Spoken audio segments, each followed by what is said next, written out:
안녕하십니까. 여러분의 건강주치 건강스페셜 MC 김석곤입니다. 안녕하세요. 치의학 박사 정유미입니다. 오늘도 건강과 관련한 다양한 정보가 준비되어 있습니다. 방송을 보시다가 나와 내 가족에 대해서 궁금한 사항이 있으시면 지금 바로 02-2000-4907로 전화 주시면 자세한 상담이 가능하니까요. 오늘도 여러분들의 많은 참여 부탁드립니다. 그럼 오늘 이야기 나눠볼 주제 화면으로 먼저 만나보시죠. 자연 치아의 역할을 대신할 수 있는 대표 치료로 임플란트에 대한 관심이 높아지고 있는 요즘. 그런데 정작 임플란트에 대해 잘 알지 못하는 경우가 많은데요. 임플란트 수술의 성공도 중요하지만 그보다 더 중요한 건 바로 수술 후 올바른 생활 관리라고 합니다. 만약 관리가 잘 되지 않을 경우 어떤 문제점이 발생할 수 있는지 잠시 후에 알아보고요. 자, 임플란트를 해야 하는 상황이지만 임플란트를 지지해줄 잇몸 뼈가 부족해서 수술이 어렵다면 이를 해결할 수 있는 방법은 무엇일까요? 임플란트를 위한 잇몸뼈 이식 방법부터 소재, 효과와 수명까지 지금 건강 스페셜에서 알아보시죠.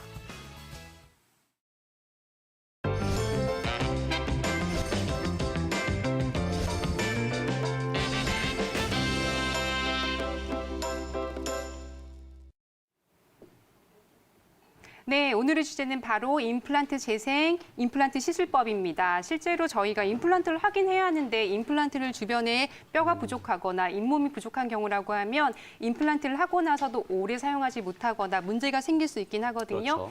오늘은 임플란트에 대해서 낱낱이 더 오래 건강하게 사용할 수 있는 방법을 알아보도록 하겠습니다. 도움 말씀 주실 양홍석, 양의찬 박사님 화면으로 먼저 만나보실까요?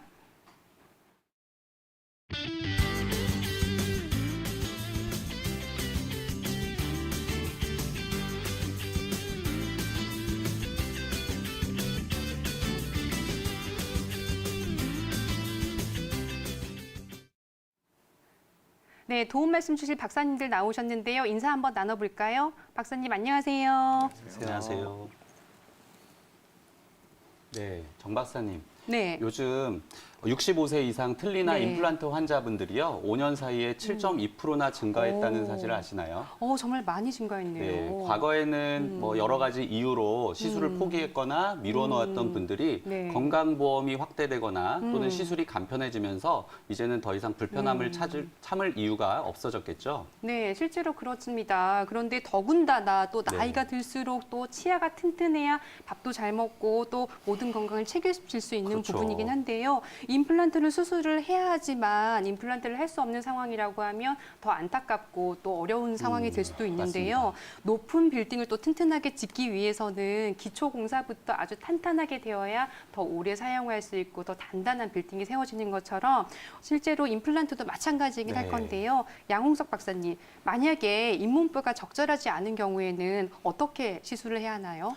네, 임플란트와 잇몸뼈의 그런 관계를 이해하기 위해서는 네. 먼저 네. 임플란트의 구조나 형태를 우리가 좀 이해할 필요가 있습니다. 예. 네. 자연 치아와 달리 이렇게 임플란트는 뿌리 부분에 해당되는 픽스처와 그다음에 상부 보철 부분에 해당하는 크라운 부위가 따로 떨어져 있습니다. 그런데 문제는 자연 치아와 달리 임플란트는 뿌리 부분이 뼈에 잠겨야 되는 부분의 길이가 최소한 8mm 이상의 길이 그리고 두께는 직경 3mm 이상의 원통형의 두께가 네. 필요하다는 것이 되겠죠. 그렇다면 뼈는 그보다 더 많이 필요한 상황이 되겠습니다. 박사님, 네. 그렇다면 잇몸뼈의 높이가 8mm보다 낮거나 또는 폭이 좁아서 3mm 이하의 경우는 임플란트를 심을 수 없다는 말씀이신가요? 아, 그렇지는 않습니다. 그렇지는 않군요. 여기 이제 그림을 보시면 임플란트를 하기 위한 이제 치료골의 조건인데요. 그 어떤 치주염이나 이런 걸로 인해서 뼈가 이렇게 많이 녹아내린 경우에는 네. 조금 전에 말씀드린 8mm 이상의 길이나 네. 3mm 이상 원통형의 두께를 심을 수가 없게 되기 때문에 잇몸뼈 재생을 해서 그 과정을 거쳐야만 나중에 임플란트가 완성된 이후에도 장기간 사용할 수 있는 그런 상황을 만들 수가 있게 되겠고요. 네. 이제 이런 것들을 치과에서는 잇몸뼈 재생 임플란트라고 지금 하고 있습니다. 실제 환자에서 다음 사진을 한번 보시면은요. 잇몸뼈가 많이 없어진 경우에는 저렇게 네. 임플란트 식립 수술을 했는데 임플란트의 뿌리 부분, 픽처에 해당하는 부분이 노출이 되죠. 네. 그러니까 8mm 또는 뭐 3mm 이상의 직경을 커버하지 못하는 치조골이 이런 상황이 되게 되면 네. 저 임플란트 뿌리는 향후에 사용하면서 실패하거나 빠지거나 염증이 잘 생길 수가 있기 때문에 잇몸뼈를 재생시켜주는 잇몸뼈 재생 임플란트 술식이 필요하게 되겠습니다. 네. 실제로 이렇게 임플란트 수술을 하고 나서 만약에 네. 저렇게 노출이 되고 또 오래 쓰지 못한다라고 하면 굉장히 안타까운 상황이 그렇죠. 되긴 하는데요. 그러면 양은철 박사님, 실제 잇몸뼈 재생술은 어떤 식으로 이루어지는지 좀 찬찬히 알아볼까요? 네. 방법과 컨셉이 상당히 여러 가지인데요. 가장 일반적으로 사용하는 방법은 그림에서 보시는 것처럼 잇몸 절개 후에 임플란트 부분을 뿌리 부분을 잇몸뼈 안에 심어놓고 네. 네. 잇몸뼈 뿌리 부분이 뼈 밖으로 노출되었을 때 노출된 부분을 인공뼈로 보충해주고 네. 그 위에를 차폐막으로 덮은 후에 잇몸을 다시 봉합하여 마무리하는 방법입니다. 잇몸뼈를 더 오랫동안 튼튼하게 지지해서 보강해줘야 될 경우에는 보통 티타늄 메쉬 같은 인공 비흡수성 차폐막을 사용하게 됩니다.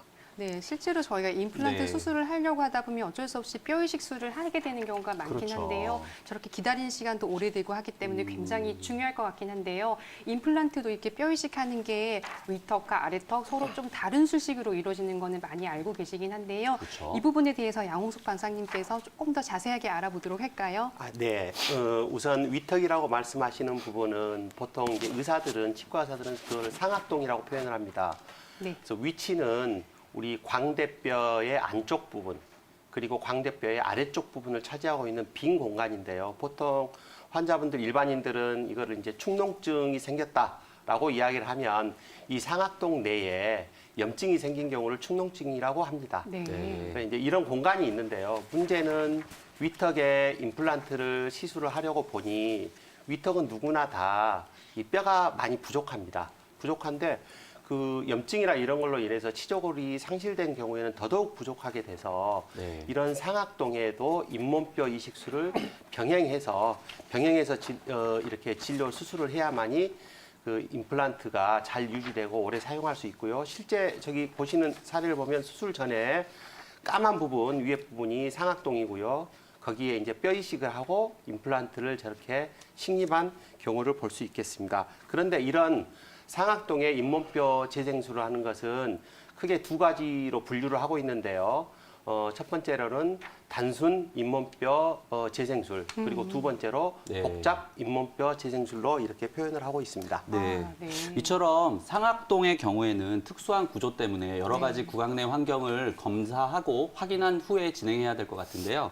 아까 말씀하신 것처럼 단순 잇몸뼈 재생술과 복잡 잇몸뼈 재생술이 어떤 차이가 있고 어떨 때 적용되는지 좀 구체적으로 말씀 부탁드리겠습니다. 네, 실제 우리 이제 환자 이렇게 엑스레이를 한번 보실까요? 보시면 단순 잇몸뼈 재생술이라고 하면 파노라마 사진에서 보시면 지금 동그라미 되어 있는 부분 잇몸뼈를 상악동에 근접한 잇몸뼈가 4mm 이상일 때는 저 부위에 다음 사진이요.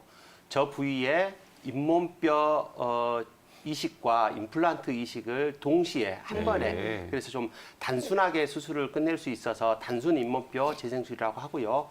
다음 사진요. 이 환자분은 저렇게 동시에 수술을 해서 단순 잇몸뼈 재생이 되어서 임플란트 보철을 잘 사용하고 있는 경우이고요. 네. 다음 환자분 보시겠습니다. 이 환자분은 동그라미 친 부위에 상악동인데 잇몸뼈가 3mm가 거의 되지 않는 없네요. 경우가 네. 있습니다. 네. 이런 경우에는 동시에 잇몸뼈 재생과 임플란트를 할 수가 없고요. 네네. 잇몸뼈 재생술을 다음 사진 보시겠습니다. 이렇게 먼저 잇몸뼈 재생술만 하고 네. 그리고 최소한 5개월 이상의 기간을 기다린 다음에 임플란트 이식술을 또 따로 시행을 해야 되는 이런 절차를 거치게 되겠습니다. 아, 네, 실제로 이렇게 저희가 또 상악동 거상술이라고 불리는 위턱의 뼈 이식을 하는 거는 또 어려운 그렇죠. 수술인 걸 많이 알고 있긴 있어요. 하지만 이제 또 아래턱도 또 저희가 또 쉽다라고 생각할 수만은 없을 것 같은데 양은철 원장님 네. 어때요? 이거 하악 같은 경우에는 조금 더 간단하게 술식이 되는 건가요? 아니면 더 또 어려운 부분이 있는 건가요? 네, 아래턱이라고 해서 더 간단하지는 않습니다. 위턱에는 상악동이라고 하는 해부학 구조가 있는 반면에 아래턱에는 하치조 신경관이라고 하는 굵은 신경이 지나가게 네. 됩니다. 이 신경을 건드릴 경우에는 아랫입술 쪽에 감각 이상이나 감각 마비가 오기 때문에 이 신경관을 손상시키지 않도록 저희가 충분한 높이의 잇몸뼈를 재생시켜야 합니다. 네. 네. 아무래도 위에는 상악동이라는 문제가 또 있고 그렇죠. 아래는 또 신경관이라는 그런 난관이 있네요. 양을창 박사님, 네, 그러면 아무래도 이게 잇몸뼈 이식이라는 것이 이물질을 네. 이식하는 거다 보니까 네, 네. 부작용이라든지 안전성에 대한 걱정이 네. 있을 수 있는데요. 네, 네. 잇몸뼈 재생을 위해 사용하는 재료는 어떤 것들이 있을까요? 네, 네. 아무래도 그런 걱정이 있으실 건데요. 인공뼈는 크게 저희가 네 종류로 보통 나눕니다. 그림에서 보시는 것처럼 환자 본인 뼈에서 채취한 자가골과 네. 사체에서 기증받아 채취한 동종골이 있으며 소나 말 등의 다른 종에서 채취하는 이종골과 합성 물질을 사용해서 새로 합성하여 만든 합성골도 있습니다. 그래서 김 원장님 말씀하신 것처럼 이물질이나 이런 것들에 대한 감염이나 이런 우려가 있기 때문에 요즘에는 이 중에 대부분 자가골이나 합성골을 주로 많이 사용하고 있습니다. 네. 실제로 이렇게 골 이식제가 많긴 하는데 저희가 네. 또 뼈가 없다고 하더라도 이런 이식제를 이용해서 또 단단하게 임플란트를 만들 할 수 수가 있으니까 있겠네요. 요즘에는 많이 편리해진 것 같아요. 네, 맞습니다. 근데 이제 환자분 중에서 지금까지는 또 치아가 있고 이런 경우에 임플란트 심는 경우였다라고 그렇죠. 하면 최근에는 또 저희가 100세 시대잖아요. 그러다 보니까 연세가 많은 분들이 아무래도 임플란트를 뭐 치아 하나도 없는데 임플란트를 전부 다 해야 되는 경우가 있는데 이런 경우에는 또 비용 문제나 여러 가지 전신 질환 맞습니다. 때문에 또 한꺼번에 못하고 이런 경우가 있잖아요. 그래서 네. 또 선택하는 것 중에 하나가 틀니인데 또 틀니는 불편하단 말이에요. 그렇죠. 아무래도 예, 빠질 수도 있고요. 맞아요. 그래서 이제 저희가 선택하는 게 틀니와 함께 임플란트를 같이 시술하는 예. 이런 방법이 있는데요. 양홍석 원장님께서 좀 이 부분에 대해서 자세하게 설명해 주실까요? 네. 그 임플란트를 사용한 틀니 방법도 요즘 많이 시술되고 있습니다. 네. 그래서 그 임플란트를 하긴 해야 되겠는데 말씀하신 것처럼 너무 다량의 임플란트를 하기 어려운 상황이거나 뼈가 너무 많이 이제 부족할 때 그리고 고령이고 과거에 틀니에 적응을 많이 했는데 요즘은 틀니가 좀 이제 많이 헐거워졌다. 이런 경우에 보조적인 방법으로 시술되어지는 건데요. 위턱에는 통상적으로 4개 정도의 임플란트와 틀니를 조합을 해서 사용을 하고요. 아래턱 쪽에는 2개 정도의 임플란트와 틀니를 이렇게 조합을 해서 사용을 합니다. 장점으로는 전체 틀니를 사용을 했을 때의 그 틀니의 사이즈나 그 폐쇄감, 사이즈가 너무 크죠. 네. 이런 것들이 임플란트를 사용을 하면 사이즈가 좀 줄어들 수 있고요. 또 시간이 흘러서 환자분의 사정이 좀 달라져서 나는 틀니를 아예 사용하고 싶지 않다. 이랬을 때 틀니를 벗고 과거에 사용하고 있는 몇 개의 임플란트에 추가적인 임플란트를 식립을 해서 틀니를 하지 않을 수도 있는 중간 단계의 치료로도 받아들일 수 있어서 좋은 네. 방법으로 보고 있습니다. 그렇네요. 네, 정말 이렇게 광범위하게 결손이 있는 부위에 임플란트의 편리성과 틀니의 어떤 경제성을 합쳐서 아주 멋진 치료를 하신 것 같습니다. 네. 양을창 박사님, 네. 고혈압이나 골다공증처럼 기저질환이 있는 경우에는 임플란트 식립하기가 좀 어렵거나 또는 많은 상담이 필요하잖아요. 네, 네. 이렇게 임플란트 시술 전에 네. 저희가 미리 확인해야 되는 체크리스트 같은 것들이 있을까요? 네, 물론 있습니다.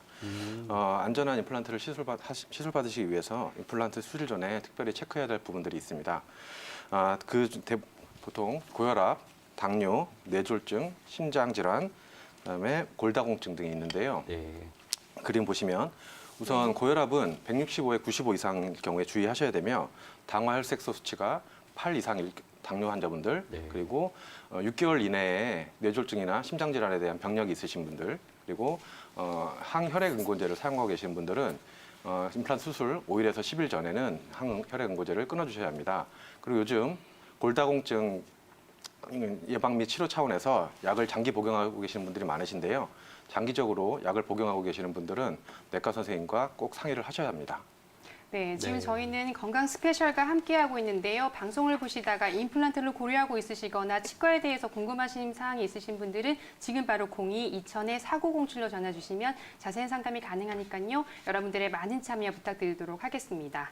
자, 지금 임플란트 수술이 어려운 상태에 대해서 말씀해 주셨는데요. 보통 임플란트 시술을 받으시는 분들이 또 고혈압을 앓고 있는 분들이 생각보다 많긴 그렇죠. 하거든요. 그렇다라고 하면 이제 저희가 임플란트 시술 중에서 또 특히 잇몸뼈 재생에 대한 이야기를 하고 그렇죠. 있기 때문에 이 경우에 어떻게 임플란트 수술하면서 고혈압이 있거나 한 경우에 잇몸뼈 재생 수술도 어려운 경우가 있을까요? 불가능한가요, 혹시라도? 그렇지는 않습니다. 네. 예, 임플란트 잇몸뼈 재생 수술을 하는 데 있어서 고혈압은 조절이 되고 있으시다면은 크게 네. 문제가 되지는 않습니다.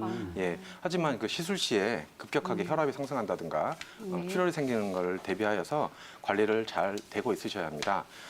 치료나 수술 후에 지혈에 영향을 줄 수 있는 경우에는 약물 복용하는지 내과 선생님과 꼭 미리 상의하셔야 되고요. 예. 치과 선생님께 현재 자신의 혈압 수치나 그런 상황에 대해서 꼭 알려주시는 게 안전합니다. 네, 네. 네. 중요하네요. 그리고 잇몸뼈 재생술을 위해서 확인해야 될 전신 질환들이 또 있는데요. 그림을 네. 보시면 네. 중증 이상의 조절이 안 되시는 고혈압 환자분, 방금 전에 정 박사님 말씀하신 것처럼 조절이 안 되는 고혈압 환자분들, 그리고 6개월 이내에 심근경색이나 협심증, 뇌졸중을 앓으신 분들 조심하셔야 합니다. 그리고 3개월 이내에 관상동맥 이식술을 받으신 경우에도 또한 조심하셔야 합니다. 그리고 조절되지 않는 우려성 심부전 환자분이나 갑상선 기능 항진증 환자분들도 네. 꼭 조심을 하셔야 되고 내과 네. 선생님과 사전에 상의를 하셔야 합니다. 네. 네. 그리고 이외에 그 선천적인 심장 관련 질환이 있으신 분들이 있습니다. 네. 이런 분들은 심내막염이라고 하는 그 감염증이 또 생기실 수가 있기 네, 때문에 네. 시술 전에 꼭 항생제를 미리 투여를 하시고 하셔야 되기 때문에 이 부분 또한 치과 선생님들께 꼭 말씀을 해주셔야 합니다. 네. 네, 결론적으로 이렇게 잘 조절되고 있는 그 혈압이나 고혈압이나 전신 질환들 같은 경우에는 잇몸뼈 재생 임플란트를 하시는 데 있어서 크게 문제가 되지는 않습니다. 그래서 오히려 조금 후에 좀 말씀드릴 임플란트 보철 완성 후에 사용하시는 데 있어서의 관리가 더 중요하다고 보시면 되겠습니다. 네. 예. 양호섭 박사님. 그렇다면 최근에는 어르신들뿐만 아니라 젊은 환자분들도 골다공증을 앓는 분들이 많거든요. 네. 그래서 장기적으로 골다공증 약을 먹고 계신 분들이 있습니다. 근데 이렇게 되면 치과 치료에 많은 제약이 있는 걸로 알고 있는데요. 네. 특히 잇몸뼈 재생 임플란트를 할 때는 어떤 문제가 있는지 좀 말씀해 주시겠습니까? 실제로 잇몸뼈 재생 임플란트를 포함한 그 외에도 발치라든가 이런 치과 소수술에 해당되는 그런 치료를 할 때 골다공증 때문에 뼈를 단단하게 하고 없는 뼈를 지키기 위해서 환자분들이 먹는 그런 약이나 주사가 과거에는 괜찮을 줄 알았는데 치과에서 구강 내에서 네. 여러 가지 네. 합병증을 지금 사진 한번 보시죠. 이렇게 일으키고 있는 걸로 되어 있습니다. 그래서 보시면 저렇게 이제 뼈가 썩는 일이 네. 물론 뭐 1,000명, 10,000명 중에 한 명이 그런다고는 하지만 통계상은 그렇지만 누구에게든 있으면 안 될 저런 일들이 생기고 그렇죠. 있습니다. 그래서 지금은 이런 약들이 다음 도표를 한번 보시면은요. 과거에 포사맥스라든가 먹는 약이죠. 그다음에 봄비바 같은 주사제를 선택을 해서 사용하셨던 분들이 지금은 많이 대체되고 있습니다. 다른 약물로. 네. 근데 이런 약들을 사용하고 계신 분들은 3년 이내에 저런 주사요법이나 약물요법을 하고 있는 경우라면 어느 정도 치료가 가능합니다. 그 약을 끊고 네, 또 네. 약을 대체적으로 바꿔주고. 근데 3년 이상 저거를 장기적으로. 장기적으로 복용하고 있거나 어떤 그 스테로이드 제제를 병행하고 있으신 분들은 네네. 내과나 정형외과 선생님들하고 꼭 같이 상의를 하셔서 네. 어떻게 해야 되는지를 점검을 받으신 다음에 진행을 하시는 것이 좋다고 되어 있습니다. 네. 네, 실제로 이제 임플란트 시술을 위해서는 이 골다공증 약의 조절이 필요할 수가 있긴 하지만 이걸 또 임의로 끊으면 안 되고 반드시 그렇죠. 치과의사와 그리고 정형외과, 내과, 전문의와 반드시 상담해야 한다는 거 잊지 마시고요. 그러면 이번에는 잇몸뼈 인문뼈 재생 임플란트에 대해서 고려해야 할 특성 질환에 대해서 알아보긴 했는데요. 질환뿐만 아니라 또 생활 습관도 굉장히 중요하잖아요. 중요하죠. 그래서 뭐 흡연이라든지 이런 어떠한 좀 장애물이 될 수 있는 요소가 어떤 것이 있을지 네. 양현철 원장님께서 네. 좀 자세하게 말씀해 주실까요? 네, 맞습니다. 흡연 환자의 경우에는 잇몸뼈 재생 시술 후에 염증 발생 확률이 현격히 높아진다는 것이 이미 학계에 그렇죠. 보고가 되어 있습니다. 네. 예, 잇몸뼈 재생 기간 중에는 금연하는 것이 골 재생술에 네. 도움이 되고 어떻게 보면 또 필수라고 할 수 있겠습니다. 그리고 잇몸뼈뿐만 아니라 인체 건강에도 해로우니까 이 기회에 금연을 하시기를 추천을 해드리고요. 네. 실제로 금연을 하시는 분도 많습니다. 네. 그래서 건강을 위해서 금연을 한번 해보시기를 권유해드리겠습니다. 네, 박사님께서 정말 네. 중요한 얘기를 하셨는데요. 사실 임플란트를 하면서 중요한 것 중에 하나가 진짜 금연하는 금연? 거잖아요. 네, 맞습니다. 그래서 환자분들 중에선 수술하면서 또 이 겸에 겸사겸사. 또 예. 이게 흡연을 금하게 됐다, 금연하게 네, 네, 됐다 너무 좋아하시고 특히 네, 일석이조네요. 보호자나 이런 예. 분들이 좋아하시는 경우가 많더라고요. 그래서 가끔 보호자분들이 꼭 금연을 하라고 예. 이렇게 얘기해달라는 네, 맞아요. 경우도 꼭 많죠. 말씀해 주세요. 네. 전자담배도 안 됩니다. 네, 네. 이런 말씀 되게 많이 해달라고 부탁하는 경우도 있어요. 이만큼 중요하다라고 생각하시면 될 것 같고요. 지금까지는 잇몸뼈 재생 임플란트에 대해서 알아보긴 했는데요. 이제 저희가 잇몸뼈 외에도 네. 또 잇몸이 있잖아요. 이렇게 저희가 잇몸뼈는 또 안 좋은 거는 이식을 하면 된다는 걸 충분히 얘기를 했는데 네. 잇몸이 좋지 않아서 잇몸이 또 녹아내렸다라고 표현을 하는데 그렇죠. 이런 경우도 있단 말이에요. 이런 경우에 어떻게 잇몸을 재생시킬 수 있는지 양홍석 박사님께서 또 자세하게 한번 얘기해 주실까요? 네. 우리가 오늘 주제를 잇몸뼈 재생 임플란트라고 하는 네. 이유도 뼈만 중요한 게 아니고 네. 그 겉에 있는 잇몸 또한 중요하겠죠. 그렇죠. 그래서 네, 잇몸뼈 맞아요. 재생 임플란트 그렇죠. 우리가 오늘 이야기하는 잇몸뼈. 그런데요. 거고. 그래서 네. 보시면 다음 자료 화면 보시면은요. 저 환자분은 맨 처음 사진은 임플란트를 아직 시술하기 전 상태인데 잇몸이 이미 다 녹아서 없어졌죠. 네. 그래서 이 환자분은 잇몸뼈와 잇몸을 같이 재생해서 마지막 사진은 임플란트로 바뀌어 있는 사진입니다. 네. 그래서 오히려 처음에 오셨을 때의 그 잇몸과 잇몸뼈가 없어진 상태보다 훨씬 더 결과가 더 환자분이 만족해 하시고요. 또 다른 증례를 한번 보시겠습니다. 다음 환자분은요.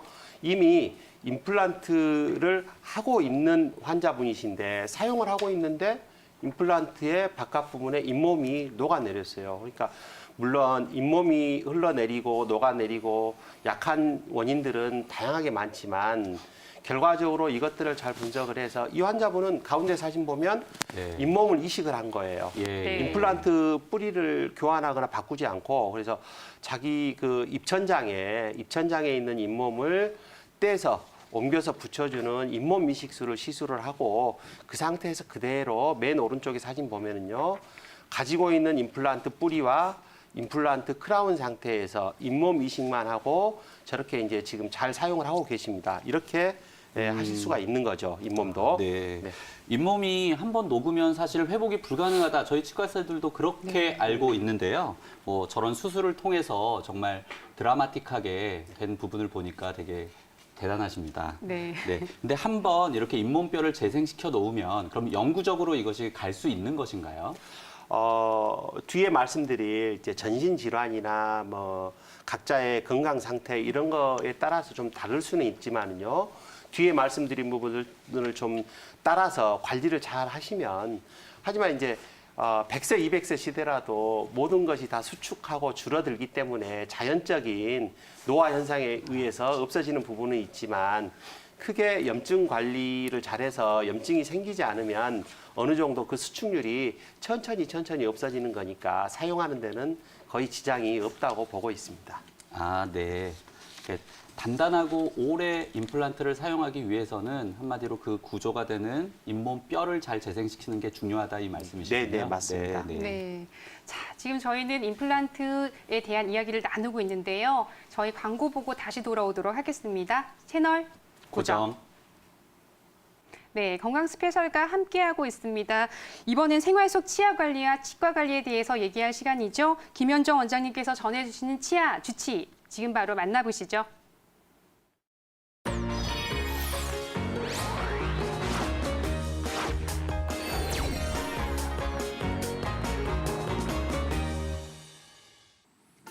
안녕하세요. 자신의 치아를 100세까지 건강하게 유지할 수 있는 방법을 연구하고 있는 치아 주치 김현종입니다. 잇몸이 붓지도 않고 충치도 없지만 차거나 단단한 음식을 먹으면 치아에 짜릿한 느낌이 오는 경우가 있습니다. 처음에는 가볍게 여겼지만 온도나 자극적인 음식에 치아가 더 민감하게 반응한다면 치아에 금이 간 상태, 즉 균열 증후군을 의심해 볼 수 있습니다. 최근 치아 균열이 더욱 증가하고 있는데요. 가장 큰 이유는 평균 수명의 연장으로 자연스레 치아 사용의 시간이 증가했기 때문으로 볼 수 있고요. 또 우리나라 사람이 즐겨 먹는 음식 중 단단한 것이 많아 치아 균열이 많이 발생하는 것으로 여겨지고 있습니다. 치아 균열은 보통 50대 이상에서 빈도수로는 위턱의 어금니에서 가장 많이 발생하고 있고요. 흥미로운 것은 여자보다 남자에게서 1.2배 더 많이 발생하는데요. 아마도 남자가 더 단단한 음식을 선호하기 때문인 것으로 추측해 볼 수 있습니다. 치아의 내부를 살펴보겠습니다. 온도나 통증을 느낄 수 있는 신경관이 있고요. 이를 상아질이 감싸고 있으며 가장 바깥쪽은 단단한 범낭질로 이루어져 있습니다. 치아가 생성될 때는 마치 조개가 껍질을 만들어 나갈 때처럼 세포들이 일정한 방향으로 범낭질을 쌓기 때문에 일정한 결이 생기는데요. 이에 따라 치아가 씹는 힘에는 강하지만 곁을 따라 좁은 면적에 갑자기 힘이 가해지면 치아에 수직으로 금이 갈 수 있고요. 때로는 수박이 갈라지면서 벌어지는 경우도 있습니다. 치아 균열은 진단과 치료 계획 설정이 어려운데요. 그 이유로는 첫째, 특별한 경우가 아니면 방사선 사진에 치아 균열이 잘 나타나지 않습니다. 둘째는 균열선을 발견해도 잇몸 아래 어디까지 진행됐는지 알 수 없어서 치료 계획을 세우기가 어렵기 때문입니다. 그럼 치아 균열은 어떻게 확인할 수 있을까요? 치아 사이에 균열이 가려지거나 또는 아주 미세한 선으로 생기기 때문에 치아 균열이 의심되는 곳에 염색제를 사용하거나 형광 불빛을 비추어 보면 균열을 알아낼 수 있습니다. 이렇게 치아 균열이 확진되었다면 다음은 치료 계획을 세워야겠죠. 균열의 깊이에 따라 치료가 달라지는데요. 치아의 머리 부분에 작은 균열이 생겼다면 그리고 증상이 없다면 레진이라는 플라스틱 재질로 금이 간 부위를 채워 균열을 막을 수 있지만 만약 치아가 시리다면 균열이 치간까지 진행된 것으로 판단해서 신경치료의 결정을 위해 시험 단계를 거칩니다. 시린 증상이 없어진다면 신경치료 없이 치아를 씌우는 치료를 하게 되고요. 계속 증상이 있다면 신경치료 후에 치아를 씌우는 크라운 치료를 실시해야 합니다. 그런데 더러는 겉으로는 치아가 흔들리거나 갈라지지 않았어도 균열이 치간 아래 잇몸뼈 부위까지 진행되어 부득이하게 발치해야 하는 경우가 종종 발생됩니다. 이렇게 힘들게 신경치료를 하고 크라운을 정성스럽게 씌우더라도 계속 균열이 진행된다면 치아의 수명은 기대한 것보다 많이 짧아질 수 있죠. 이가 시리는 정도의 단순한 균열이 발치까지 이룰 수 있기 때문에 조기 진단과 치료가 매우 중요한 것입니다. 균열 치아는 여러 복합적인 원인들에 의해 나타나므로 완벽히 예방할 수는 없지만 생활 습관을 고쳐 금이 갈 가능성을 줄일 수는 있는데요. 치아에 강한 힘이 지속적으로 가해지지 않도록 평소 단단한 음식 섭취를 줄이고 이를 가는 습관이나 꽉 무는 습관들은 교정하시기 바랍니다. 무엇보다 증상이 나타나면 치과를 방문해 적절한 치료를 받는 것이 최선의 방법이라고 할 수 있겠습니다. 이상 여러분의 치아 주치 김현종이었습니다. 감사합니다.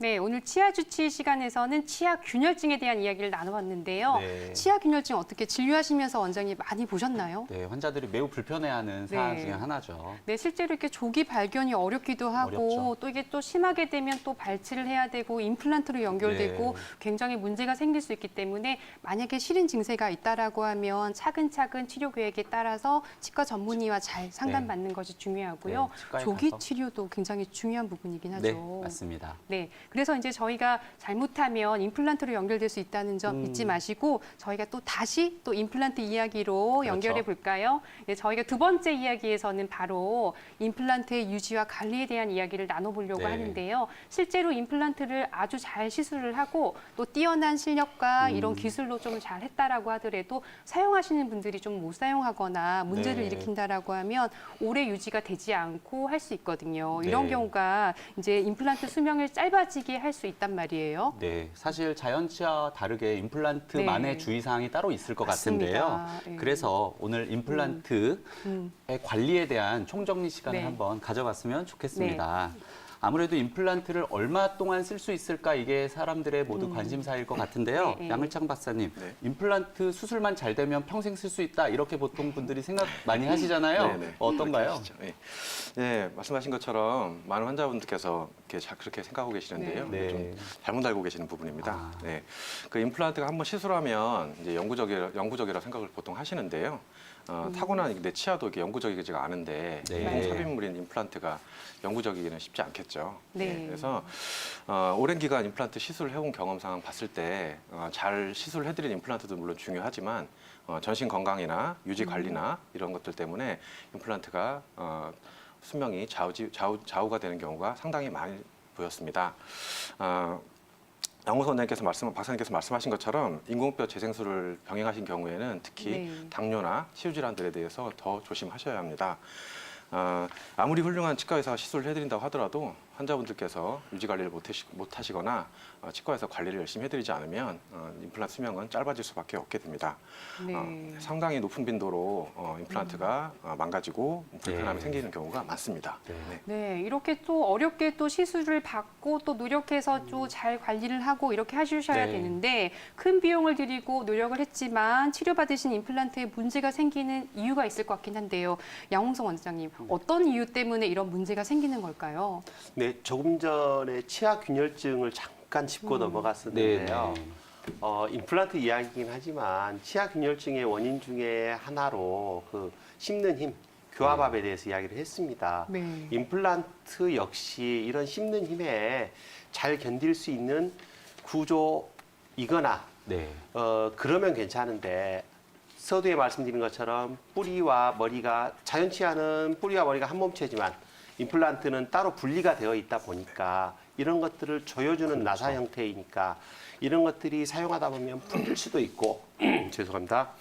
그런데 보면 정기 검사를 통해서 임플란트의 부품의 원인으로 생기는 문제를 잘 체크를 해줘야 됩니다. 그래서 네. 환자분들 임플란트 시술이 끝났지만 네. 꼭 반드시 정기 정기 검사를 응해서 네. 뭐 바쁘다고 안 오시고 뭐 한다고 안 오시고 네. 무섭다고 안 오시고 이러지 마시고 맞습니다. 병원에서 연락 오면 꼭 한 번씩 방문을 해주시고요. 네. 이제 이런 게 문제가 될 수가 있고 또 입안에 사람들이 정상적으로 가지고 있는 세균의 숫자가 몇 종인지 700종 기억나시죠? 네. 학교 다닐 때 들었던 시험 때 들었던 네네. 것 같은데요. 그래서 이렇게 많은 종류의 세균들이 있는데 관리가 안 되거나 자기 몸이 약해지면 나쁜 세균이 더 활성화되기 때문에 이런 것들을 잘 관리할 수 있어야 되겠습니다. 그렇지 않으면 이제 치주염 이런 것들이 발생을 하게 되는데요.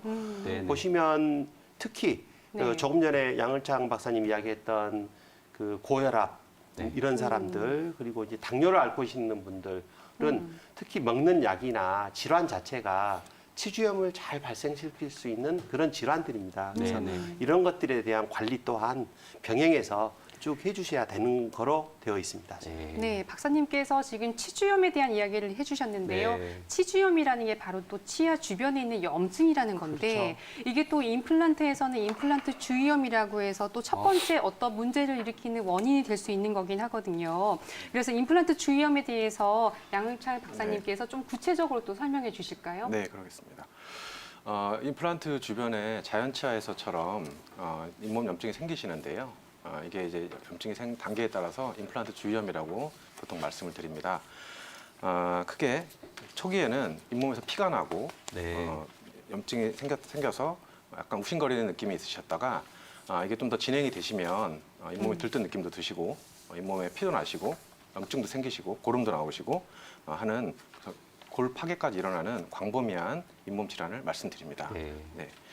자연치아 잇몸병처럼 임플란트도 초기 염증 단계에서 관리와 치료가 병행되시면 건강한 상태로 다시 회복이 되실 수 있습니다만 그 단계를 놓치셔서 이미 진행이 된 임플란트 주위염이 진행이 되시면 골 파괴가 일어나기 때문에 정상적인 건강한 상태로 회복되시기가 상당히 힘들어지십니다. 네. 그래서 양홍석 박사님 말씀하신 것처럼 저희가 치과에서 연락을 드리고 내원을 부탁을 드렸을 때 자주 내원해주시고 하시면 초기에 더 염증이 진행이 되기 전에 임플란트 주위염을 막을 수가 있겠습니다. 네. 자, 그림 한번 보실까요? 다음 그림 보시겠습니다. 초기 임플란트 주위염 단계에서는 잇몸 예. 자체에만 저렇게 염증이 있는 상태로 양치할 때 피가 난다든가 임플란트 크라운 주변에 약간 욱신거리는 통증이 있게 됩니다. 네. 하지만 초기 단계에서는 자각 증상이 없는 경우가 대부분이기 때문에 그렇죠. 이 단계에서 환자분들께서 나 괜찮은데 아무 증상이 없다 이렇게 생각하시면서 관가하고 지나가 버리시면 더 큰 다음 단계 잇몸병이 진행이 되게 됩니다. 더 진행된 임플란트 주위염 단계에서는 잇몸이 들뜬 느낌이 든다든가 네네. 찝찝한 맛이 느껴진다든가 구취가 심해졌다고 느끼시게 됩니다. 네. 이 경우에는 임플란트 주변에 골 파괴가 이미 진행된 경우가 많기 때문에 조속히 치과에 내원을 하셔야 합니다. 네. 자연치아와 달리 임플란트는 골 파괴가 상당히 진행이 돼도 환자분들께서 증상을 못 느끼시는 경우가 많고요. 네네. 예, 그리고 임플란트가 흔들리지 않습니다. 자연치아는 골 파괴가 좀 많이 진행이 되면 치아가 흔들려서 환자분들께서 그렇죠. 이제 자각을 하시거든요. 그런데 임플란트는 뼈에 단단히 박혀 있기 때문에 골 파괴가 일어나더라도 치아가 흔들리는 경우가 없습니다. 네. 그래서 환자분들이 상당히 많이 망가져서 오시는 경우도 많기 때문에 약간 제가 위에 말씀드린 초기 증상이 나타나시면 바로 치과에 내원해 주시면 좋겠습니다. 네. 이게 소 잃고 외양간 고친다는 속담처럼 이미 증상이 나타났을 때는 상당히 진행된 경우가 많다 이런 말씀이시죠? 네. 네. 실제로 임플란트 주위염이 발생한 환자의 사례를 보면서 좀 더 설명 주시겠습니까? 네, 그렇게 하겠습니다. 자, 엑스레이 사진 보시면 치주 질환으로 이가 흔들려서 발치를 하시고 2개의 임플란트를 하신 환자분이십니다. 이분이 또 바쁘셔서 치과를 또 내원을 못 하시고 다른 부위에도 치주염이 있으신데 관리를 못 받으시다 보니까 임플란트 주변에 있던 염증이나 그 옆에 인접하여 있는 큰 어금니 쪽에서 염증이 번져서 임플란트 주변까지 골 파괴가 진행이 된 상태라고 보시면 네. 됩니다. 네. 네, 우측 아래 저 빨간색 동그라미 친 부분을 보시면 되겠는데요. 그렇네요. 네. 그 부분 같은 경우에는 이미 골 파괴가 상당히 진행이 되셔서 저분은 결국은 임플란트를 빼시고 다시 또 임플란트 시술을 받으시는 또 고생을 또 하셨습니다. 그래서 네. 저런 일이 벌어지지 않으시도록 미리미리 오셨으면 좋겠습니다. 다음 사진 또 한번 보실까요? 네, 이분은 오른쪽 아래 3개의 임플란트를 시술을 받으셨는데요. 이분이 상당히 심하게 임플란트가 지금 망가져서 오셨는데요. 그렇네요. 네.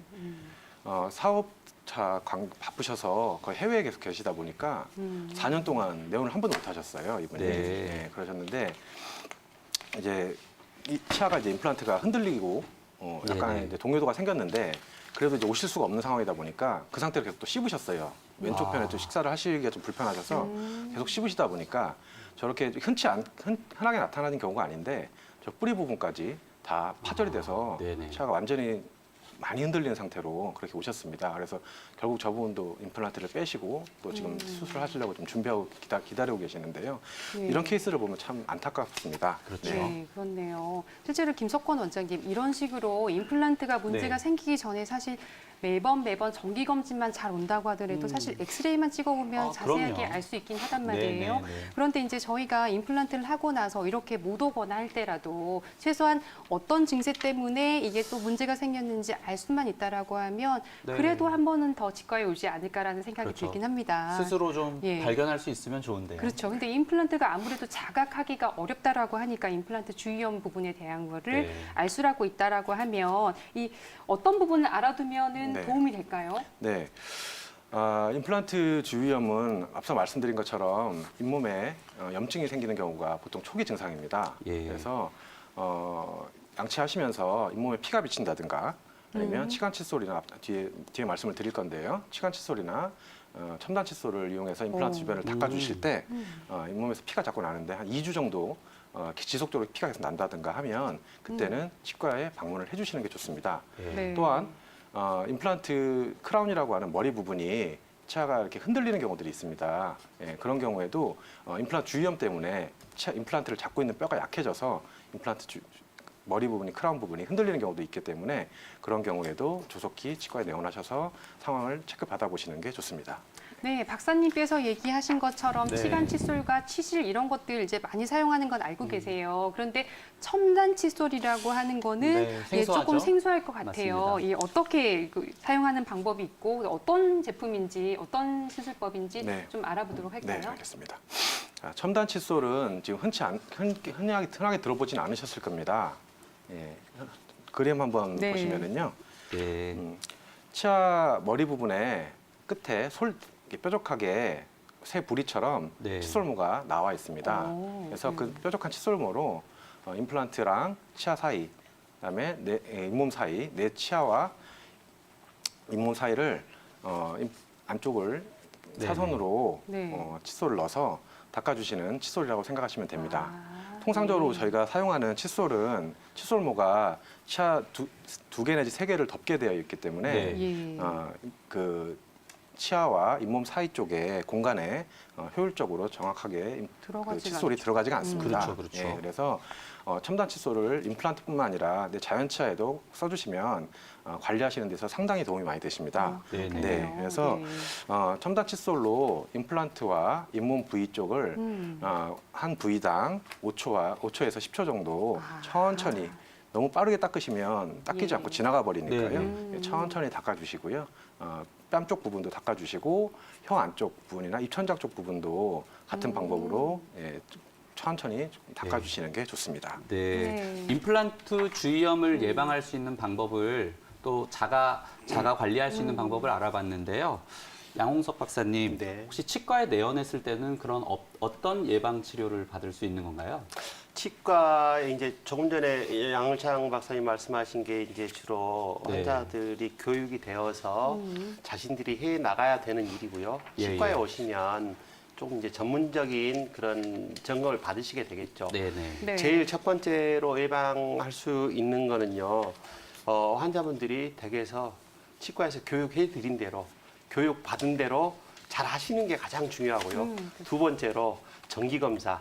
보통은 치과마다 좀 이제 시스템에 따라 다를 수는 있지만 1년 근처에 많이 정기 검사를 내원하시게 되는데요. 정기 검사 때 오시면 교육 시킨 대로 잘 하고 있는지를 저희들이 감시하는 거죠. 그렇죠. 감시. 일종의. 네. 네. 그래서 잘 안 되고 있으면 잘 다시 교육시켜 드리는 거고 혹시 그 1년 사이에 어떤 문제가 생겼는지 다시 점검을 또 하게 되는 거고요. 그리고 세 번째 방법이 예방하는 세 번째 방법이 불시에 이제 오시는 건데 이거는 본인들이 자각 증상, 뭐 불편한 점이 생겼다. 네네. 그러면 연락하고 오시는 거죠. 꼭 네. 꼭 어떤 분들은 1년 뒤에 오라고 해서 참았다가 1년 후에 와야 되는 그렇죠. 그건 아니시고 오해하지 마시고 아, 1년 네. 후에 오시는 것은 정기검사이고 중간에 오시는 것은 불편할 때 아무 때나 네. 오시는 거고 네네. 이런 예방법들을 가지고 있고요. 실제로 예. 오셨을 때 시행하는 치료 방법은요. 임플란트 주위염이 좀 발생이 됐구나. 이렇게 의사가 판단이 되면 네. 물론 이제 엑스레이 검사나 이런 걸 통해서 확인을 하고요. 네, 네. 자연 치아의 잇몸과 똑같이 스케일링을 하고 그다음에 뭐 주사를 맞고 잇몸 소파술이라는 그런 이제 치주 치료도 또 하게 되고요. 네, 똑같군요. 똑같습니다. 네네. 자연 치아처럼 거의 네. 유사합니다. 그래서 예, 예. 항생제요법으로 먹는 약을 먹기도 하고 그 염증 부위에 항생제를 주입하기도 하고요. 이런 과정을 거치게 되겠습니다. 네. 만약에 임플란트를 이렇게 주위염이 발생했다고 하더라도 뭐 많이 걱정할 필요 없이 집에서는 또 양치질 잘하고 네. 치간 칫솔, 첨단 첨단 칫솔 칫솔. 꼭 사용하시고 요 치과에서는 또 어떻게 관리하도록 교육하시나요? 치과에서는 이제 관리하는 요령이 네. 보통은 우리 양을창 박사님 이야기하셨던 내용이 크게 벗어나지 않습니다. 어느 네. 치과이든지 네. 가면 유사한 형태로 네. 환자분들께 잘 전달해 드릴 수 있는 시스템이 갖춰져 있으니까 그거는 각자 이제 담당하시는 네, 네, 원장 네. 선생님들께 이렇게 상담하시면 좋을 것 같습니다. 그렇죠. 알겠습니다. 자, 음. 임플란트도 사실 제품이다 보니까요. 뭐 네. 자동차처럼 제품에 어떤 하자라든지 문제가 발생할 수 있을 것 같은데요. 네. 양을창 네. 박사님, 임플란트 제품과 관련된 어떤 문제점은 네. 어떤 식으로 발생할 수 있는 거죠? 네, 말씀하신 것처럼 초기에 2000년대 초반에 우리나라의 임플란트가 이제 막 보급이 돼서 국산 임플란트가 많이 이제 보급되기 시작했을 예, 때에는 기계적인 결함이나 제품 자체에 하자가 있는 경우가 간혹가다 있었습니다. 하지만 요즘에는 국산 임플란트도 워낙 기술이 좋아지고 네. 예. 그 품질 관리도 잘 되고 있기 때문에 네. 그런 그 기계적인 결함 자체, 그러니까 제품 자체의 결함은 흔히 나타나지는 않습니다. 그렇군요. 네, 네. 그래서 그런 걱정을 하지 않으셔도 되고요. 다만 임플란트도 우리 구강 내에서 이제 식립이 돼서 이제 환자분들이 이제 사용하시게 되면 항상 저희가 우리가 씹는 힘을 받기 때문에 네네.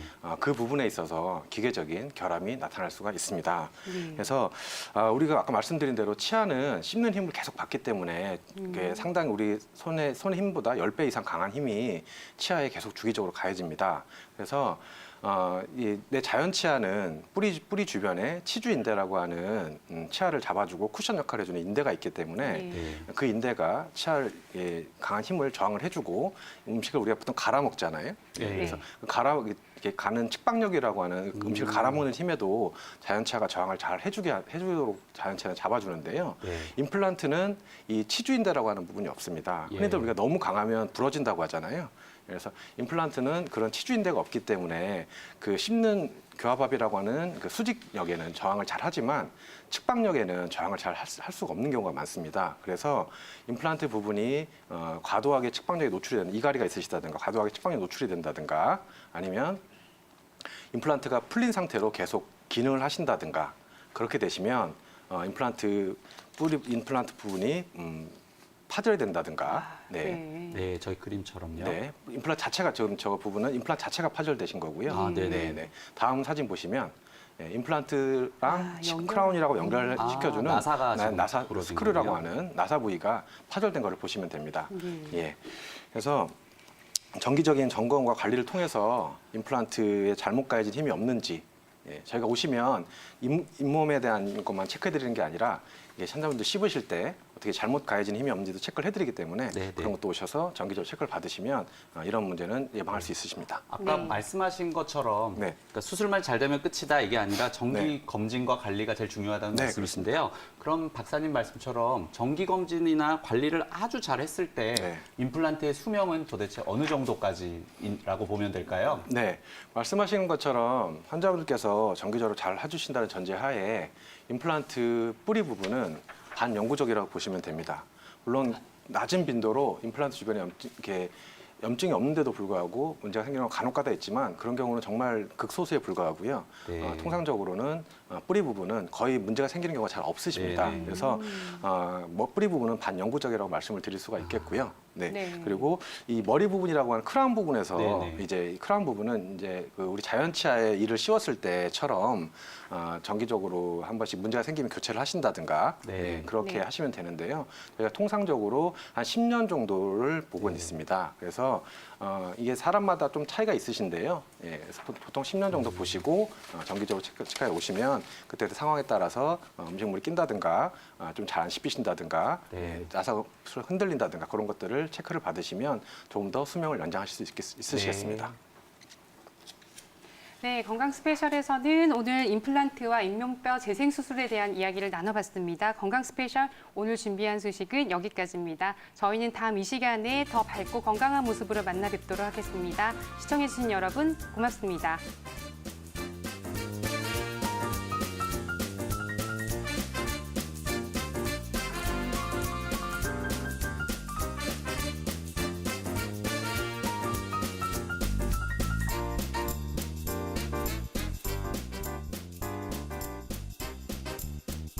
본 방송은 의료 정보에 대한 제공일 뿐 의료 정보에 대한 과시는 위험을 초래할 수 있고 모든 치료에는 부작용이 동반될 수 있습니다.